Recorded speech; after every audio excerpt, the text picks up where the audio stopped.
Vamos al libro de Isaías, capítulo 1, versículo 21 al 31. Dice, ¿cómo te has convertido en ramera, oh ciudad fiel? Llena estuvo de justicia, en ella habitó la equidad, pero ahora los homicidas. Tu plata se ha convertido en escorias, tu vino está mezclado con agua. Tus príncipes prevaricadores y compañeros de ladrones, todos aman el soborno y van tras las recompensas. No hacen justicia al huérfano, ni llega a ellos la causa de la viuda. Por tanto dice el Señor Jehová de los ejércitos, el fuerte de Israel, Ea, tomaré satisfacción de mis enemigos, me vengaré de mis adversarios. Y volveré mi mano contra ti, y limpiaré hasta lo más puro tus escorias, y quitaré toda tu impureza. Restauraré tus jueces como al principio y tus consejeros como eran antes. Entonces te llamarán ciudad de justicia, ciudad fiel. Sión será rescatada con juicio y los convertidos de ella con justicia. Pero los rebeldes y pecadores aún serán quebrantados y los que dejan a Jehová serán consumidos. Entonces os avergonzarán las encinas que amasteis y os afrentarán los huertos que escogisteis.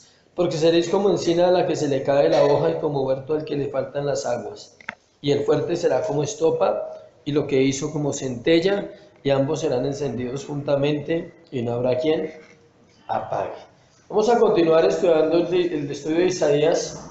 Vimos primero en la primera parte del capítulo 1 la situación social de una nación, cuando hablamos de la gente pecadora, pueblo maligno, generación llena de maldad y hijos depravados. Que donde usted se ubique queda mal, o sea, cualquiera de las cuatro partes que usted se ubique queda mal. Pero al fin y al cabo todos somos gente, todos somos pueblo, todos somos generación, pero no todos somos hijos. En el caso del grupo que está acá, sí, confiamos que todos somos hijos, pero en general no todos son hijos. Entonces la palabra es para todos, usted no puede escaparse de esa palabra, de esa denuncia. Eso era lo que hacía el profeta, y eso es lo que hace la palabra de Dios siempre, ella no te deja escapatoria. Cuando tú eres confrontado con la palabra de verdad en el corazón, nunca te deja una salida, porque ella gana.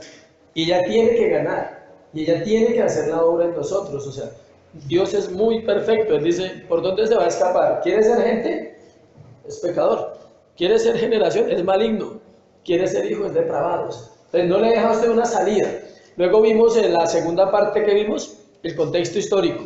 Y vimos el resultado de que esa gente fuera así, y está en el versículo 10 cuando arranca el versículo 10 que dice, príncipes de Sodoma, oí la palabra. El Sodoma representa el máximo grado de putrefacción de una generación, ¿sí? Es como hoy comparar a una ciudad, por ejemplo, como Ámsterdam, ¿sí?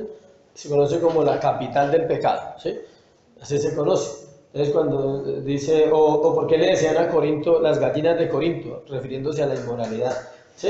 Hay un dicho en el mundo que habla que es el que más perdido, digámoslo así, que las gallinas de Corinto, ¿sí?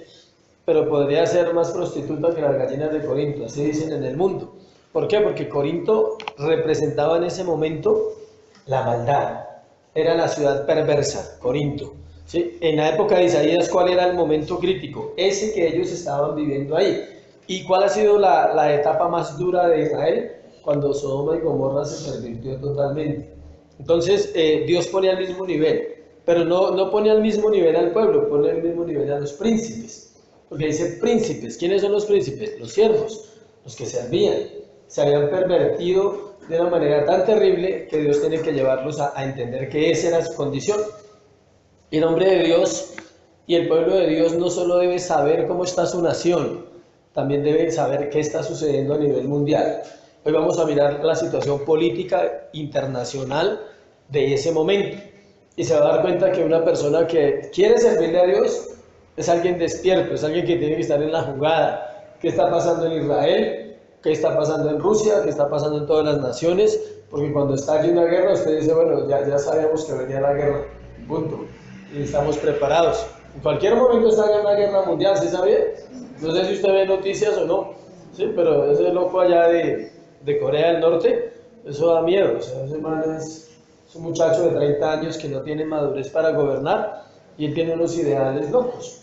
Y él puede estallar una guerra entre Rusia y Estados Unidos y eso es estar enterado de lo nivel mundial.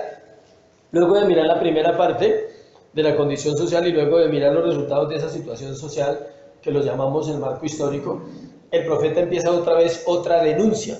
El libro de Isaías son denuncias y restauración, denuncias y restauración. ¿Cuántos saben que para arreglar algo hay que confrontarlo? Usted no puede ayudar a nadie si usted no le dice la verdad. Si usted quiere ayudar a alguien y le dice, no, pero yo no veo que haya problemas en su vida, siga así. Ya está bien. Eso no es ayudar, tiene que ¿qué? Confrontar, denunciar. El atalaya y el profeta estaban ¿para qué? Para denunciar, para avisar, para infundir aliento a las personas, pero tenía que hacerles ver su condición. Dice el versículo 21, empecemos ahí.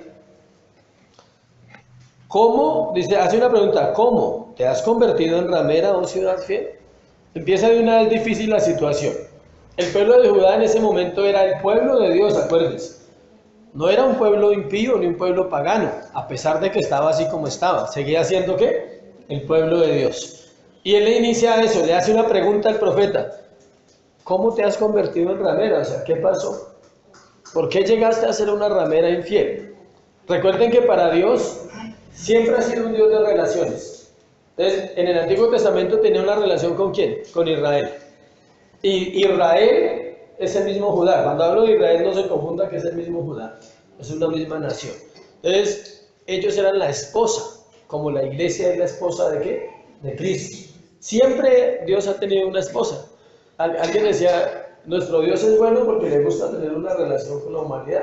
Y Él escogió a Israel para que fuera su nación, su pueblo escogido. Y Él le manda a preguntar a través del profeta, quisiera saber cómo te has convertido en ramera. ¿Cómo llegaste a ser una ciudad tan infiel? ¿Te acuerdas de lo que compartieron el domingo? ¿Cómo empieza todo el proceso de depravación? ¿Cómo? Con una ronchita, dice yo. Es así. Con una mancha rosadita de indefensa. ¿Sí? Así le pasó a Israel. ¿Quieres recordar? Ya se lo enseñamos en el panorama bíblico. ¿Se acuerda de dónde venían? De la época dorada de David, de Salomón. Luego se dividieron las tribus, Jeroboam al norte, Judá quedó al sur y ya se llamaba el reino del norte, el reino del sur, estamos entrando al reino dividido. ¿Sí? Entonces todo empezó con una manchita, con un problema.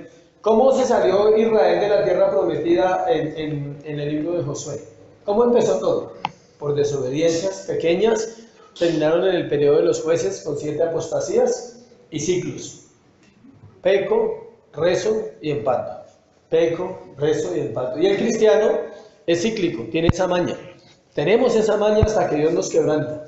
Cuando Dios nos quebranta nos damos cuenta que no podemos jugar con el pecado, que no podemos estar para allá y para acá. O somos o no somos. El pueblo de Judá en ese momento era el pueblo de Dios y esa era la forma como Dios veía la ciudad, teniendo en cuenta que era su esposa, igual que la iglesia. Versículo 21, 22 y 23. Dice, tu plata se ha convertido en escoria, tu vino está mezclado con agua. ¿Qué creen ustedes que representa que el vino estuviera mezclado con agua y la plata se hubiera convertido en escoria? Había falsedad, había trampa. Cuando le echan agua al trago es trampa. ¿Sí sabía que lo hacen? Cuando una persona está muy borracha y va y compra un trago, hay sitios donde tienen 2 tipos de trago, uno bueno y uno malo.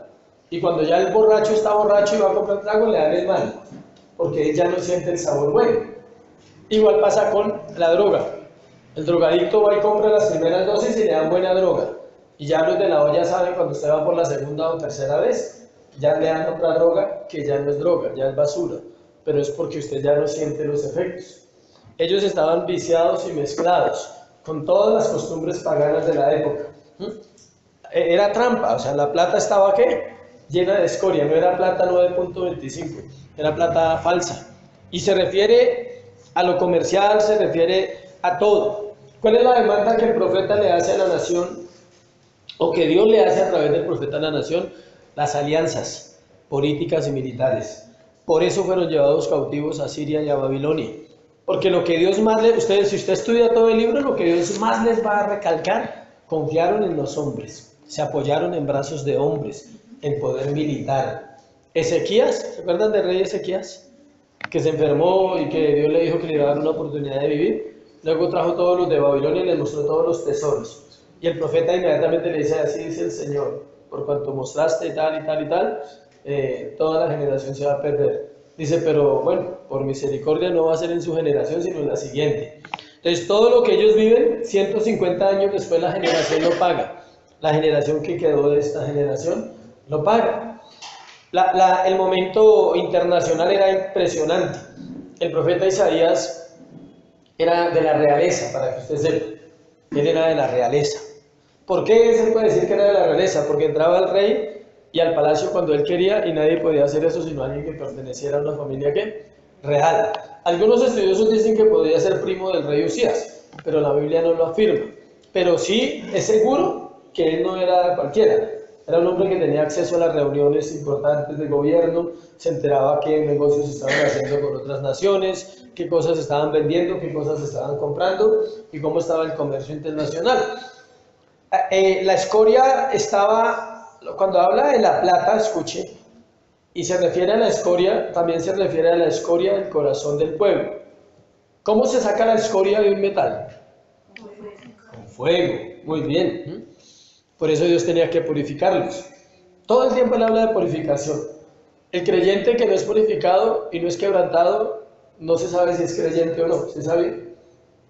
O sea, el cristianismo cómodo se lo inventó la iglesia, no se lo inventó Dios. El evangelio cómodo no existe. Si es cómodo, no es evangelio. El evangelio verdadero es un evangelio de muerte. Que nos enseñaron 100 años o 200 años otras cosas, es diferente. Pero usted lee la Biblia y todo el tiempo Dios ha sido amante del proceso de la gente. Él le encanta de coger un proceso como este, y ahorita lo vamos a mirar. Dios también habla de la injusticia social, todo el libro, ya se lo he repetido. ¿Se acuerdan lo que le repetí la frase que dije? Que mientras la relación suya con el prójimo no esté bien, cualquier oración es un intento de soborno. O sea, usted tiene que arreglar su relación. Yo tengo que arreglar mi relación con mi esposa todos los días.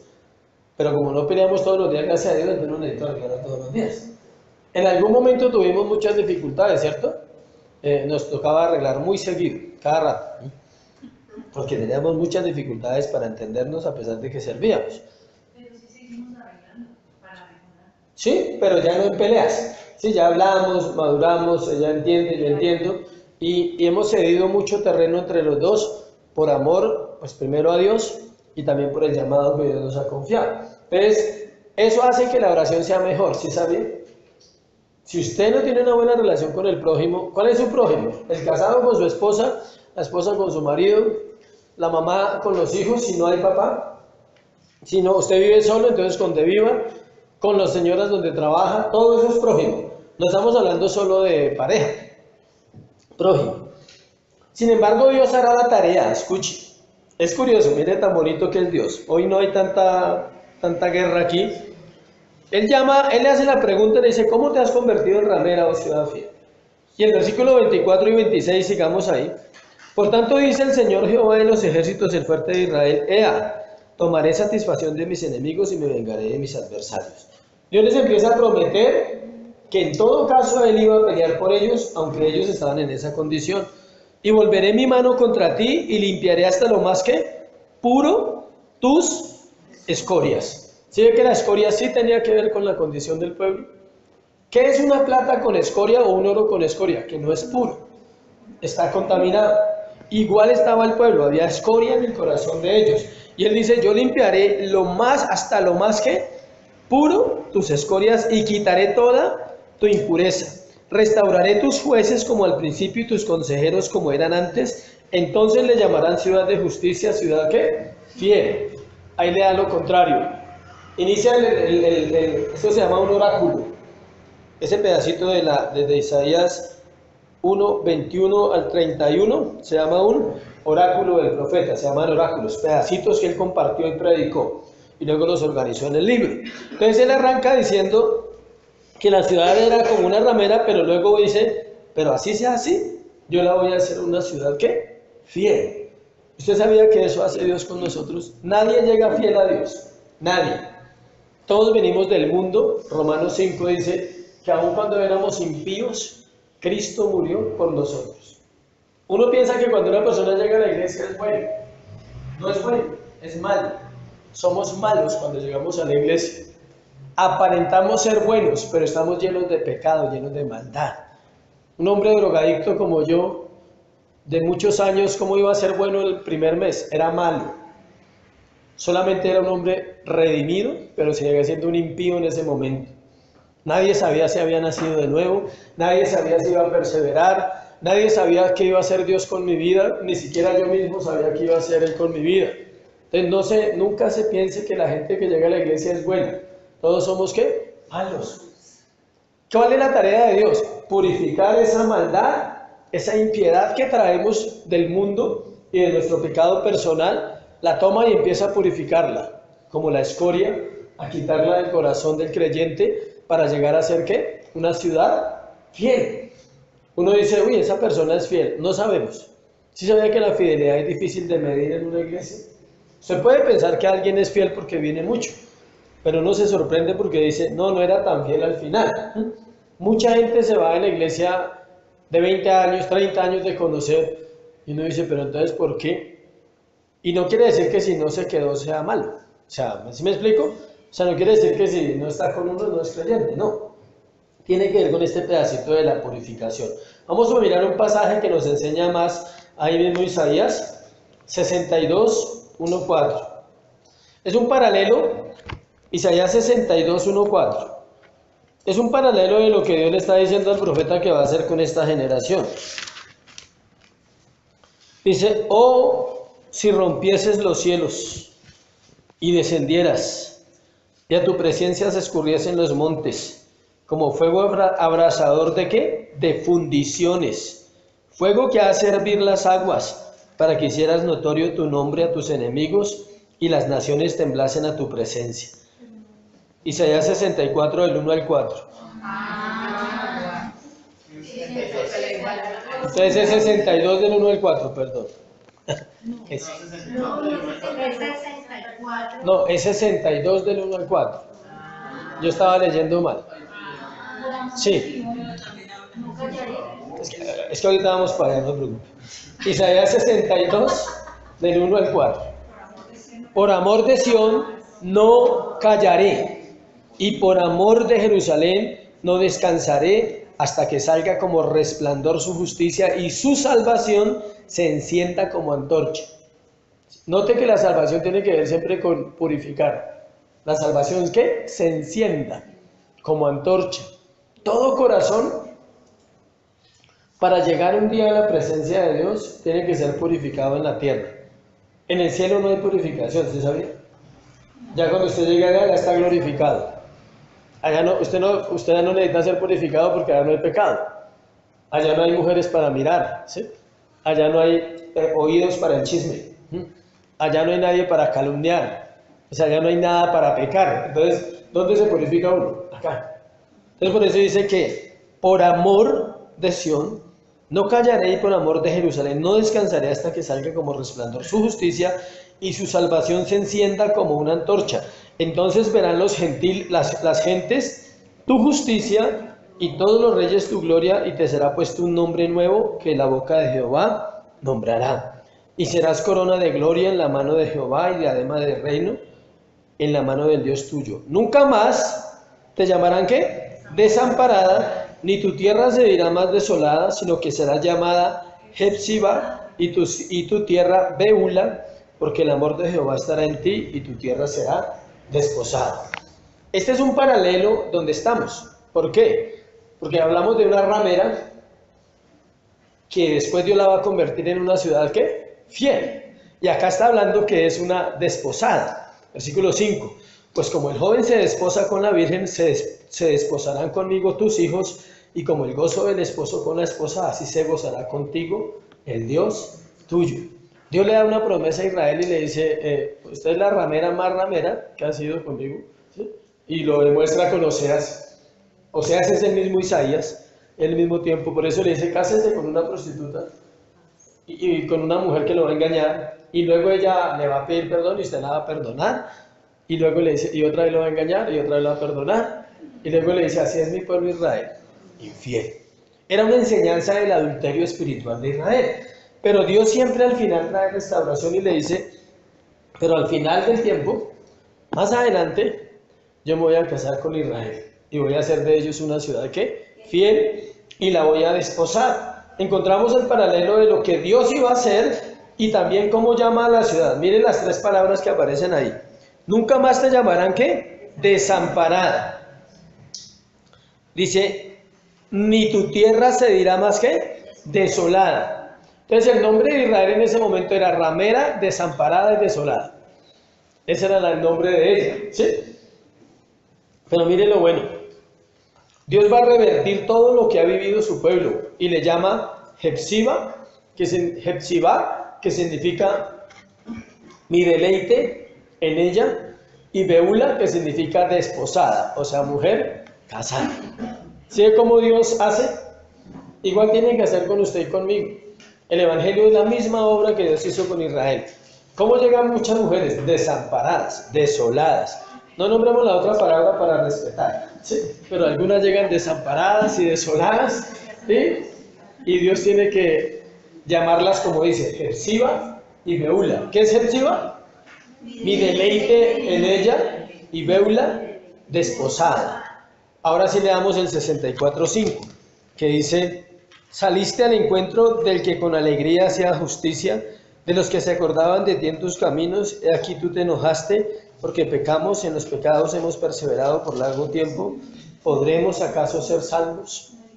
El profeta siempre hace una pregunta, el profeta maneja una pregunta, ¿hasta cuándo es? ¿Hasta cuándo Israel iba a vivir eso?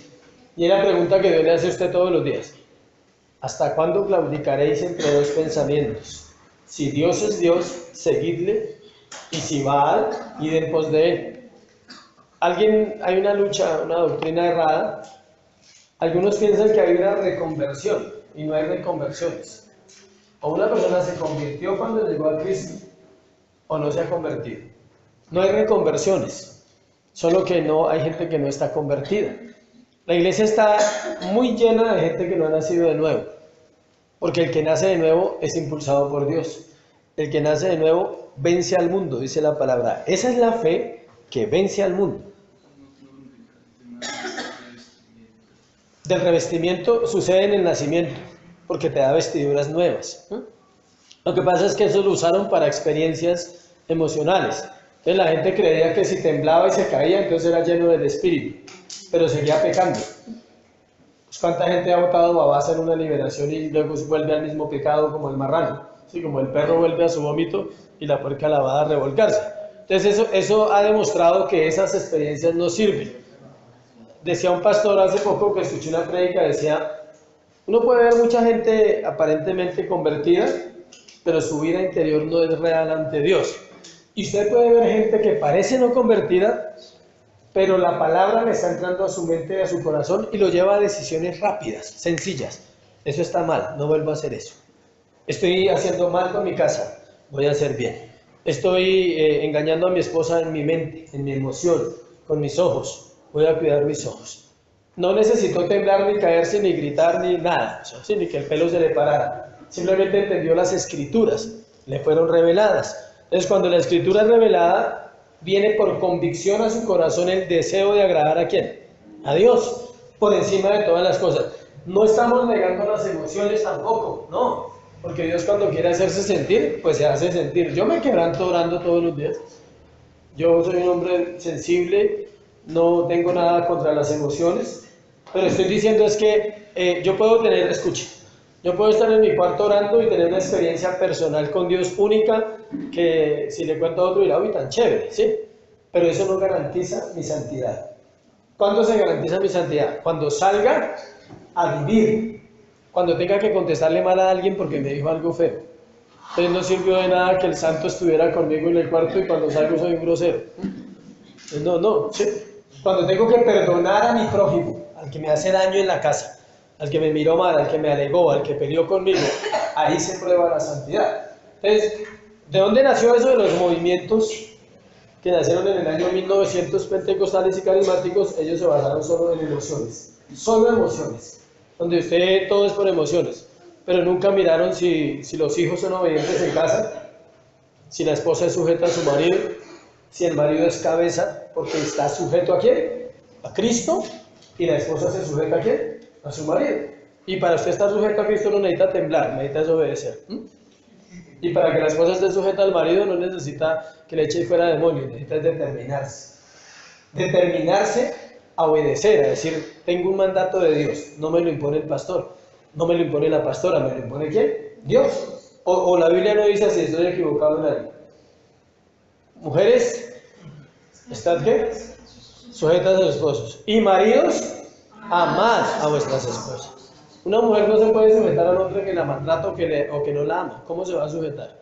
Y de hecho no tiene por qué hacerlo porque el marido no está cumpliendo con Cristo. En el momento no. Entonces ellos necesitaban toda una reestructuración para entender cositas como esas, y ellos habían salido del proceso de la ley, de todos los mandamientos que Dios le había dado a través de Moisés 500 años antes. Ya no había nada en la vida de ellos. Sigamos. Isaías 61, del 1 al 5, ahí atrásito. 1, del 1 al 5 dice, la restauración vendrá a través de ¿quién? Del Mesías. No vendría a través de nadie más. El Espíritu del Señor está sobre mí, porque me envió Jehová y me ha enviado a predicar buenas nuevas a los abatidos. Aprendimos algo bueno en esos temas que uno no lo veía así. ¿Para quién era esta palabra? No, ¿para quién? No, escuchen bien la pregunta antes de contestar. ¿Para quién era Isaías 61? ¿A quién le dieron esa palabra? Al profeta Isaías. O sea, uno siempre la veía primero en Jesús, ¿no? Obvio, pero ¿quién la escribió? Isaías. Entonces, ¿quién la recibió de primera mano? Isaías. ¿Y quién está hablando ahí? Isaías, no Jesús. Se cumple en Jesús en Lucas 4, cuando él va a la sinagoga y toma el libro y él dice, hoy se ha cumplido esta palabra ante tus ojos, ante sus ojos, porque él era él, el Mesías.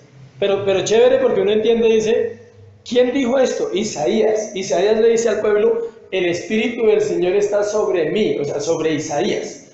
Dice, ¿por qué me ungió Jehová y me envió a predicar buenas nuevas a quienes? A los abatidos, a vendar a los quebrantados de corazón, a publicar libertad a los cautivos y a los presos, apertura de la cárcel.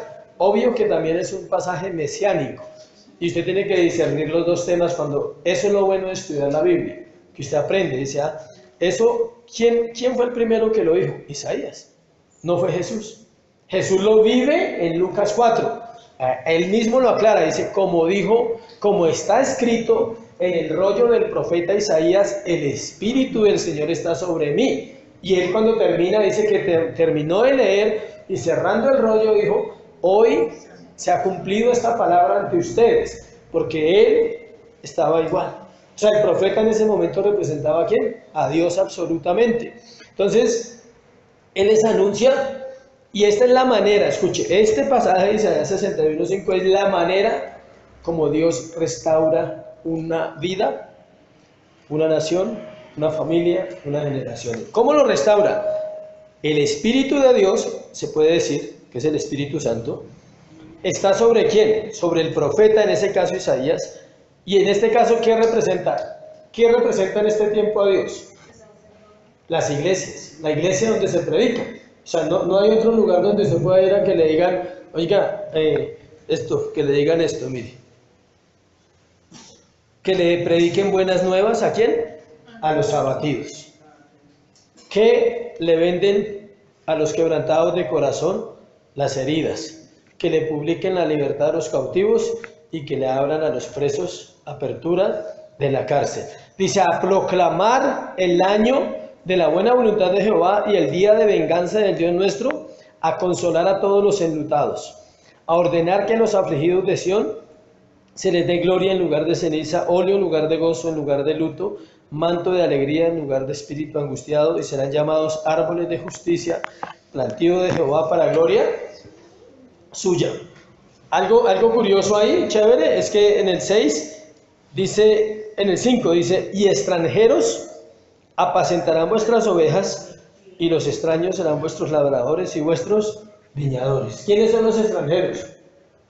Nosotros. ¿Sí ven? O sea, si usted nunca se ha considerado extranjero, pues usted es extranjero para el pueblo de Dios. Nosotros somos extranjeros, o sea, nosotros somos los que recibimos lo que el pueblo de Dios no quiso recibir. Y eso pasa igual. Cuando en la iglesia la gente no quiere servir, otros llegan a servir, porque usted no quiere lo que Dios tiene para usted.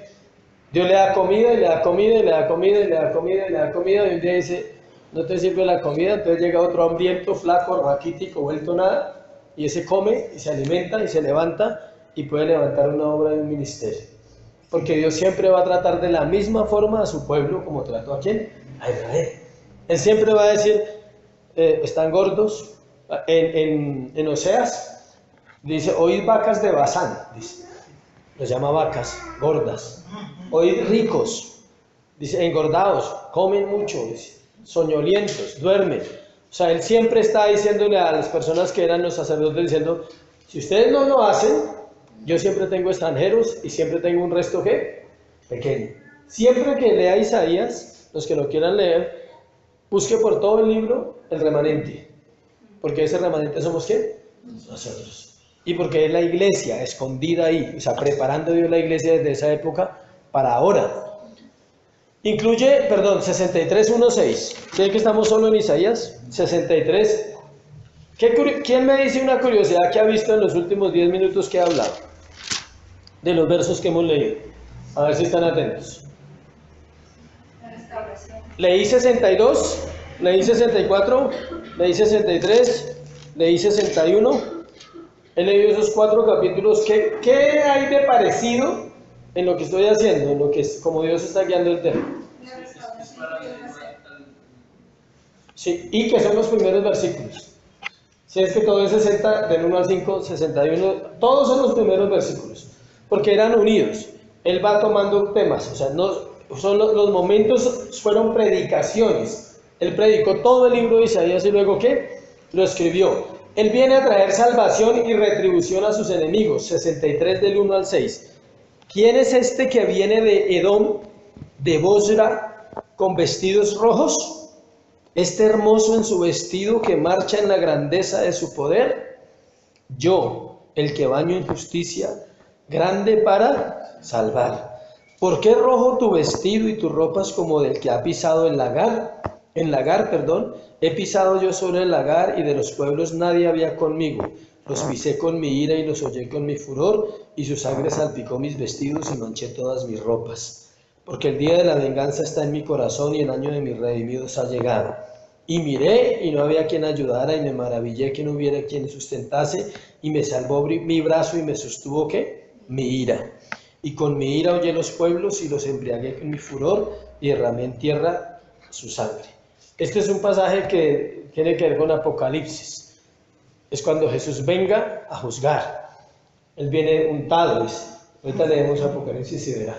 Que dice que Él viene ya cuando ha hecho todo, viene porque Él mismo va a ejecutar juicio sobre las naciones. ¿Por qué tiene que ver con la política internacional? Porque el profeta, usted no es un hombre de Dios solo en su casa, solo en su barrio, solo en su pueblo. Hay un llamado. Y Dios lo lleva a hablarle a mucha gente que tal vez usted no conoce. Gentes que no conocían, vendrán a ti y serán ¿qué? Tuyas. Y Dios va a usar siempre la boca de los siervos para hablar a pueblos, para decir, Él no le hablaba solo a Jerusalén, a Judá. Él profetizó muchos capítulos, profecías contra Damasco, contra Siria, contra todos los países de la época. Y hay profecías que no se han cumplido, ¿sí sabía? Todavía se van a cumplir como esta. Esta parte que Él habló no ha sucedido. Apenas va a suceder al final de los tiempos. Apocalipsis 19, leámoslo. Del 11 al 15. Recuerden que estamos en Apocalipsis 19, quedan 2 hojitas y se acaba todo, porque ahí termina la Biblia. 19 del 11 al 15. Dice, entonces vi el cielo abierto. ¿Quién está hablando ahí? Juan, el profeta, otro Juan, el apóstol, Y aquí un caballo blanco, y el que lo montaba se llamaba Fiel y Verdadero, y con justicia juzga y pelea. ¿Cómo pelea? Con justicia, no por alegar, ¿sí? ¿Sí? Él no dice que alega y que echa madres, o sea, sus ojos eran como llama de fuego y había en su cabeza muchas diademas y tenía un nombre escrito que ninguno conocía sino él mismo. Y estaba vestido de una ropa teñida, ¿sí ve? Si hace el paralelo con Isaías, una ropa que teñida en sangre. Y su nombre es el Verbo de Dios. ¿Quién es el Verbo de Dios? Cristo. No era otro el que iba en el caballo, era el mismo Jesús. Y los ejércitos celestiales vestidos de lino finísimo, blanco y limpio, le seguían en caballos blancos. De su boca sale una espada aguda para herir con ella a las naciones, y él la regirá con vara de hierro, y él pisa el lagar del vino, del furor y de la ira del Dios Todopoderoso. No sé si usted sabe que van a haber 4 juicios. ¿Sí sabe que van a haber 4 juicios? 1, el tribunal de Cristo. 2, el juicio de las naciones. 3, el juicio de Israel. Y 4, el juicio del gran trono blanco. Son 4 juicios. El primero es independiente, o sea, nosotros somos exclusivos. El segundo y el tercero son al tiempo, naciones Israel. Y el otro es mucho tiempo después, el del trono blanco. Pero acá está hablando del juicio de ¿qué? Las naciones. Cuando esto pasa en Apocalipsis, ya ha pasado el rapto, ya ha pasado mucho tiempo, ya la iglesia no está en la tierra, ya hemos pasado las bodas del Cordero, ya estamos en otro proceso. Y él viene a hacer justicia. Hago un paréntesis aquí de la justicia que es claro.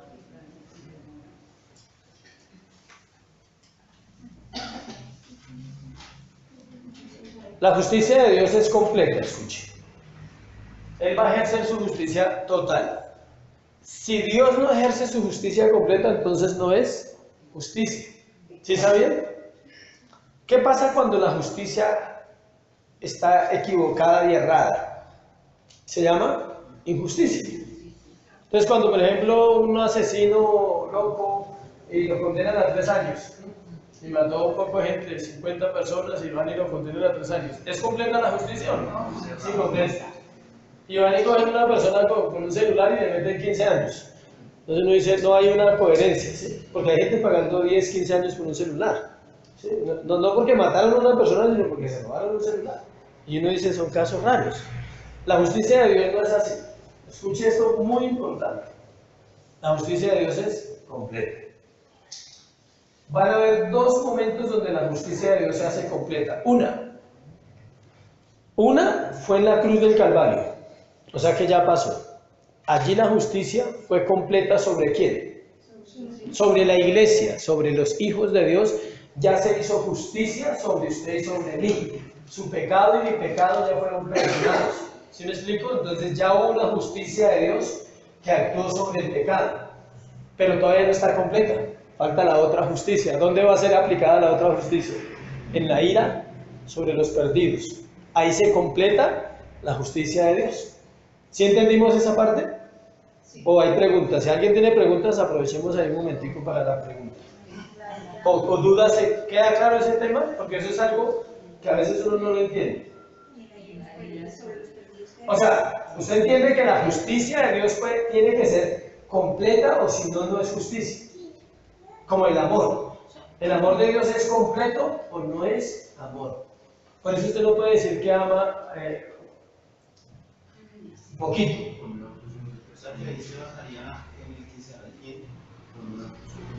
No. O sea, en la primera parte. Sí, en la primera parte. No. La justicia no es en el que se arrepiente, es en el que ya fue escogido. O sea, él ya aplicó su justicia sobre todos aquellos que ya somos salvos y que por su obra vamos a venir a Cristo. Lógico que él va a poner el arrepentimiento, pero el arrepentimiento lo va a poner porque ya hubo un juicio sobre nuestro pecado. O sea, mucha gente está en el mundo y no sabe que ellos ya están escogidos para salvación, pero Dios ya los escogió y ya hizo un juicio, ¿sí? Como digamos el caso suyo o el mío. ¿Usted sabía que iba a volverse cristiano? Nunca. ¿Quién lo sabía? Porque lo escogió. O sea, usted no se volvió cristiano porque usted quiso, ni porque usted dijo, yo estoy cansado de mi vida pecaminosa y me voy a volver a Dios. Él se encargó de alguna manera a través de circunstancias de traerlo a usted y traerme a mí. ¿Por qué? Porque ya la justicia fue aplicada en la cruz del Calvario sobre su pecado pasado. ¿Me entienden? Entonces, solo hay una parte de la justicia aplicada por ahorita. ¿Sobre quiénes? Sobre los salvos. Pero es una justicia que ya nos redimió. Y entonces la otra parte, ¿dónde queda? Pues en el juicio final. Porque si él no ejecuta su justicia sería injusto. Porque ellos dirían, no, pero ellos van a preguntar, pero usted, ¿por qué los salvó a ellos? Yo, porque yo hice justicia sobre el pecado de ellos. Y porque creyeron en mí. En cambio ustedes no. Entonces, ahí entra una doctrina.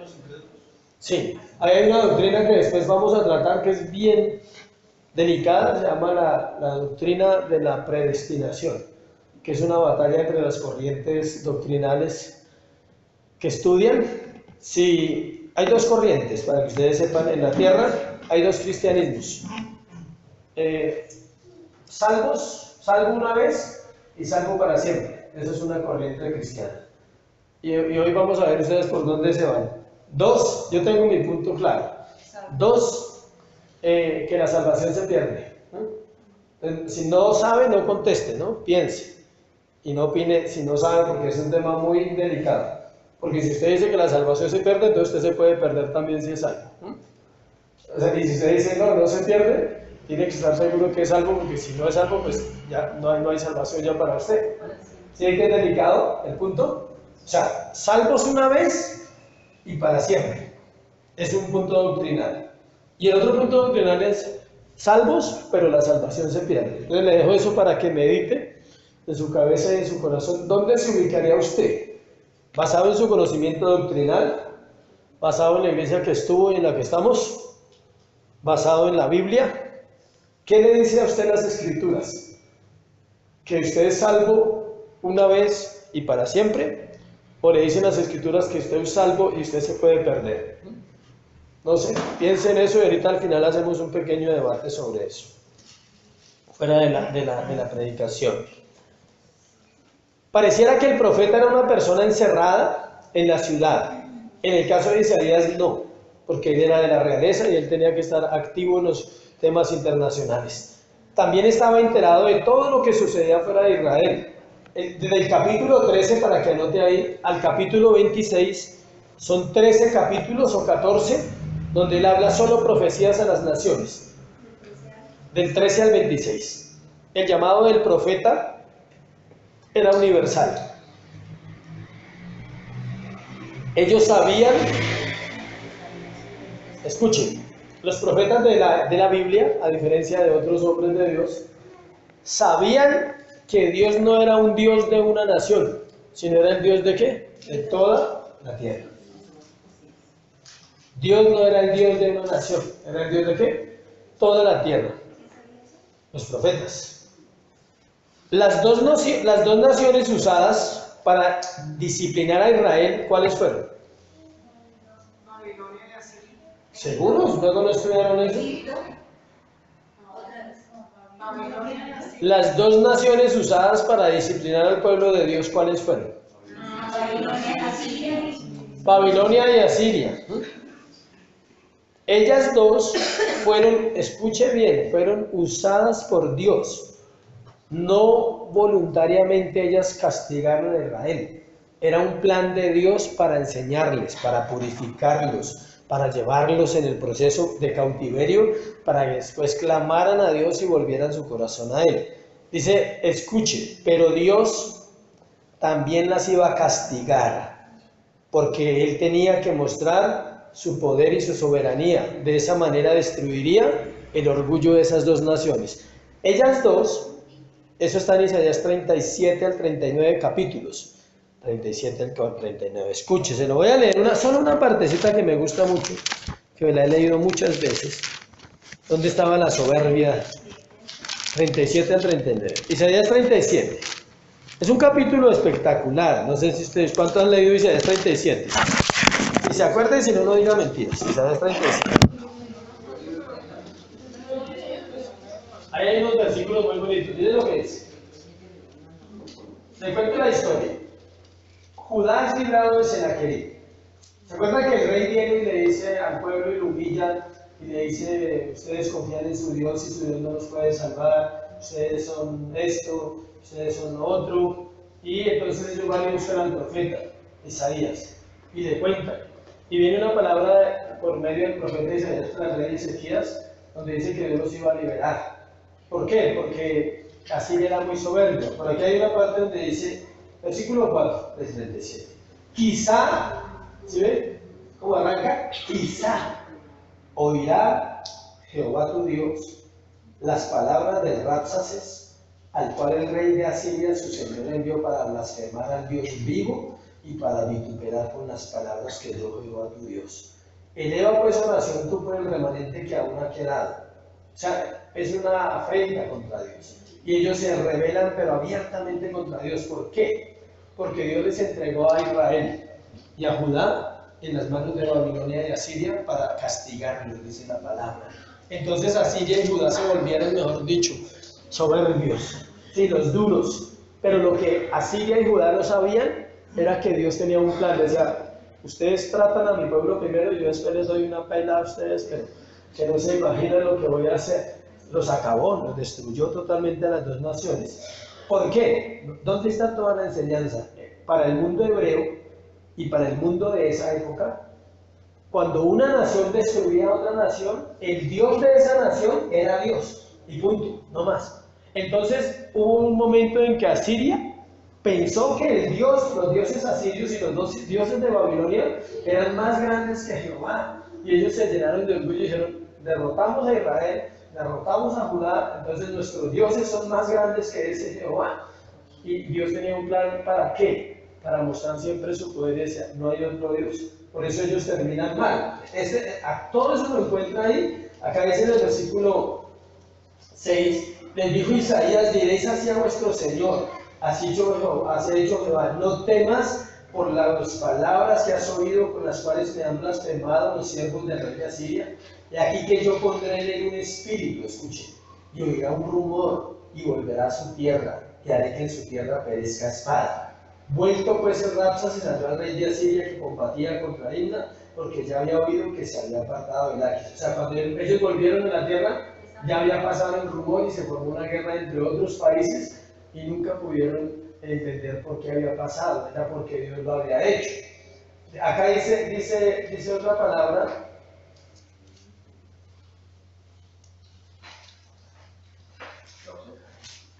En el capítulo, versículo 12, ¿acaso libraron sus dioses las naciones que destruyeron mis antepasados, a Gozán, a Arán, Rezef y a los hijos de Edén que moraban en Telasar? ¿Dónde está el rey de Amad, el rey de Arfad y el rey de la ciudad de Sefarbaí, de Geda y de Ima?